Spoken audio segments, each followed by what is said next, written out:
প্রথমত ভারতের সাথে তো আমাদের বহুমাত্রিক সম্পর্ক, অত্যন্ত চমৎকার সম্পর্ক, যে সম্পর্ক মাননীয় প্রধানমন্ত্রী বঙ্গবন্ধু কন্যা জননেত্রী শেখ হাসিনা এবং ভারতের মাননীয় প্রধানমন্ত্রী শ্রী নরেন্দ্র মোদীর নেতৃত্বে নতুন উচ্চতায় উন্নীত হয়েছে।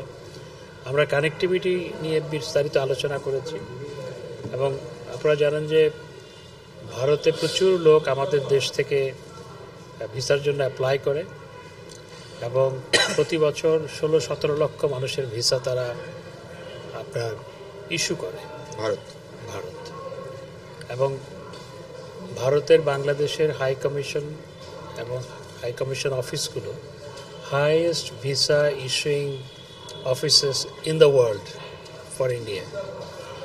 তো এই কারণে দেখা যাচ্ছে এখানে ভিসা পেতে অনেক সময় অনেক অপেক্ষা করতে হয়।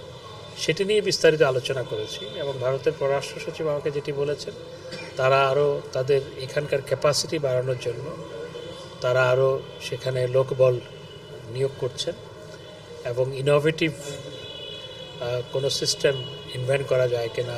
আমি অনলাইনের কথা বলেছি যে অনলাইনে অ্যাপ্লাই করে তারপর multiple visa, long term visa, সেগুলো নিয়ে আমরা আলোচনা করেছি। অর্থাৎ ভিসা পাওয়াটা এখন যে অনেক ক্ষেত্রে দেরি হচ্ছে, অনেক সময় সমস্যা হয়, ডাক্তার অ্যাপয়েন্টমেন্ট আছে পাচ্ছে না, সেজন্যে সেই বিষয়টি বিস্তারিতভাবে আলোচনা করেছে এবং তারা অত্যন্ত আন্তরিক এই বিষয়টি সমাধান করার জন্য এবং সহজে মানুষ যাতে ভিসা পায় এবং people to people contract connectivity যাতে আরও বৃদ্ধি পায়।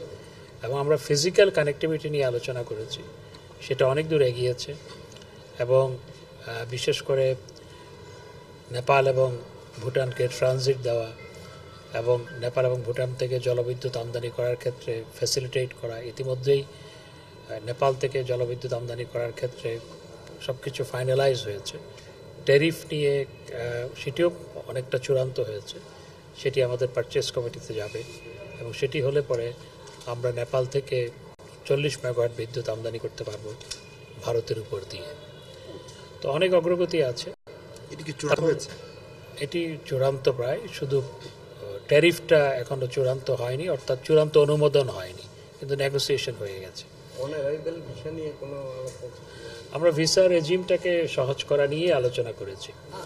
আরেকটি বিষয় হচ্ছে সীমান্তে যে মাঝে মধ্যে অ্যাট্রোসিটিস হয়, সীমান্ত হত্যা হয়, সেটি নিয়েও বিস্তারিত আলোচনা হয়েছে।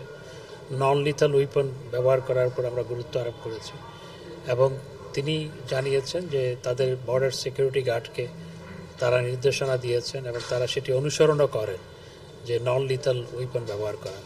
কিন্তু অনেক ক্লোজ প্রক্সিমিটিতে যখন নন লিথাল উইপন ব্যবহার করা হয় সেটি তখন লিথাল হয়ে যায়, সেই জন্য অনেক সময় ক্যাজুয়ালিটি হয়। তো এই বিষয়টিও তাদের আন্তরিকতার কোনো অভাব নেই।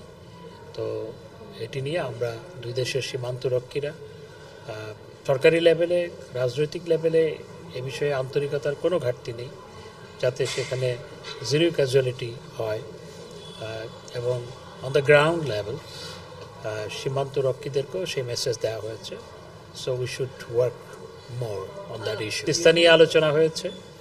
আমরা তিস্তায়, আপনারা জানেন যে আমরা একটি বৃহৎ প্রকল্প নিয়েছি, তো ইন্ডিয়া সেখানে ফিন্যান্স করতে চায়।